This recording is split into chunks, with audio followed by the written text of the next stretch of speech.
Freddie Gibbs, Soul Sold Separately, album review, let's chat about it. Hey friends, what's going on? John here from What's Spinning, here tonight to chat about this latest solo release from Freddie Gibbs, Gary, Indiana rapper, who, God, I know I say this a lot, but there are times in my life where I don't know, I get out of the loop on modern hip-hop and rap, and one MC comes along and drags me back in. It happened with Kanye when he dropped My Beautiful Dark Twisted Fantasy. It happened with Danny Brown when he dropped Triple X. And you're damn right, with a slew of releases over the last few years, Freddie Gibbs did the same for me. Now, I'm going to be brutally honest, in his early days, his mixtape days, a lot of people were pushing his stuff towards me, stuff like ESGN and Cold Day in Hell and Babyface Killer, and I'm just going to be brutally honest, I'm still not a big fan of these tapes. The only thing that I enjoyed about them was Freddie's delivery, just his very cold, very grisly delivery. And that's something that at least, I took note of. And it was around the time that he started dropping some collaborative tapes with the likes of Madlib that I became obsessed with the guy. It's a modern masterclass, both of their recordings together, and honestly, I think they did more for his solo career than people want to realize. Ever since, I feel like he's been so much more consistent. With Shadow of a Doubt, immediately he started impressing me more as a solo MC with just how gritty and cold and dark and unforgiving this was. And you know what? I'm going to be honest, I'm still a little lukewarm on You Only Live Twice, but recently, once again, he has garnered a lot of fans and a lot of praise, well deserved, for his releases with producers like the Kenny Beats produced Freddie album, which is so short and so sweet and really underrated. Like I said, both projects with Madlib, either Pinata or Bandana, you can't go wrong with either. Also, that tape that he dropped with The Alchemist was freaking awesome. Now, this is the first time that we've heard from him as a solo artist with multiple different people handling production in quite some time. And you know what? I'm here to say, while not perfect, this is Freddie's probably best album as a solo artist. This album starts off with Couldn't Be Done featuring Kelly Price as an intro, and yeah, it's great. This classic soul sample and this slick beat is just the kind of track that I love hearing Freddie on. And as far as his raps go, the guy has not missed a beat over the last few years at all. His icy cold, gravelly voice is just everything I love in hip-hop. I sort of get a little weary sometimes when he's, in the driver's seat for an album, but this definitely eased my tension. Pain and Strife featuring Offset of Migos fame is freaking fresh as well. This is exactly how you do a more low-key, not as intense and booming track from Freddie. While this beat is on the drearier side, it's a little bit more airy, his performance doesn't let up at all. And he does really well with this melodic hook as well, which is something that, took me by surprise. And Offset sounds right at home in the world of Freddie Gibbs. It is a fantastic, braggadocious rap tune. Zipper Bagz is really good too. Originally I wasn't that crazy for this track, but Freddie's performance alone here has won me over, because it's flawless. When he gets locked in on a flow and really delivers, God, it is mesmerizing. That, alongside of another gloomy, almost sort of gothic beat, it's money, man. Then we have Lobster, Omelette featuring Rick Ross. This track is just, it's a victory lap, and I think it might be my favorite track here. This is a fantastic, laid-back, old-school, braggadocious, classy sort of gangsta rap tune. It's luxurious, it's a little jazzy, and Freddie's performance, you buy it all. And I might be in the minority here.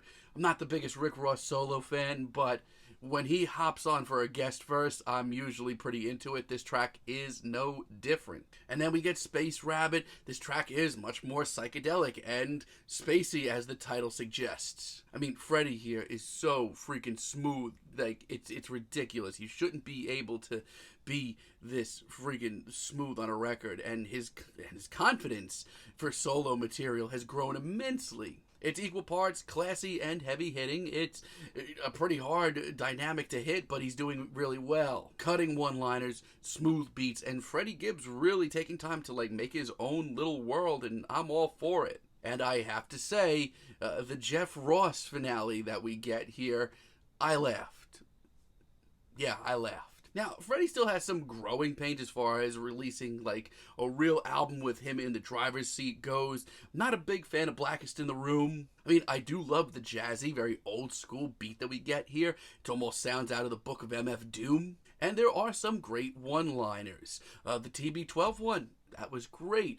But that's not the problem here. The problem here is that Freddie doesn't sound as invested in this track. He sounds like he's just sort of meandering his way through a very spacey beat. And you know what? When the beat shift comes, it's actually done really well. And the rest of this track is a lot better. But I don't know. It's just not it's not hitting me hard overall. And Too Much featuring Moneybagg Yo.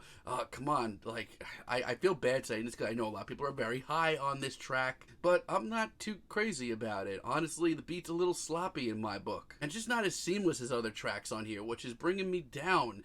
And, like, Freddie's got some great one-liners again, but this is just very average. And Dark Hearted, I think it's the worst track here. This is where I lose track of this album completely, and I feel bad for it because Freddie, you know, as rough and tumble as he comes off, I've always commended just how emotional and real and, you know, painfully showing things about his life to us throughout many, many projects. And you could tell his heart is in this track, but the result is not good. Nods to pop rap that we get on here. Oh, Freddie, it's a slippery slope. And Gold Rings featuring Pusha T. I was hyped to hear this, but it's kind of a letdown. From a production stance, this is one of the weakest tracks here, and as far as the beat goes, it's easily the most forgettable. Even Pusha T, who is known to bring so much energy and urgency to his rhymes, my God, the guy just sounds bored here. It's just not for me. So as a whole, while I do, you know, prefer some of his last couple of collaborative projects more than this is easily Freddie's best solo work, and honestly a fantastic reminder of why he is one of the most ruthless and most jaw-dropping modern MCs. Feel No Pain featuring Anderson .Paak and Raekwon is really great. Shout outs to Anderson .Paak for the production on this track as well. It is smooth.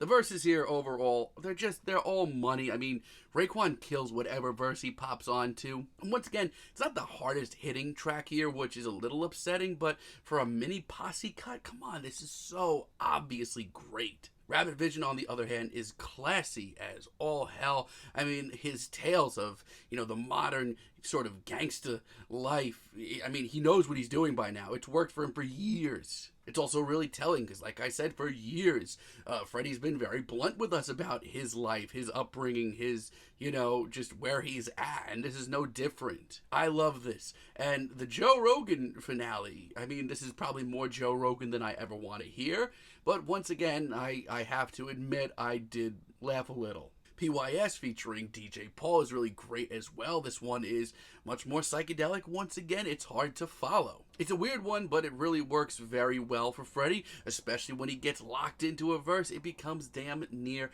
hypnotizing, fantastic deep cut. And I'll just say it, Grandma Stove featuring Music Soul Child, this is good enough to land on like Pinata. It's got that grim, grisly beat, and Freddie once again brings us up to date with his life and times. It's something I'll always take my hat off to.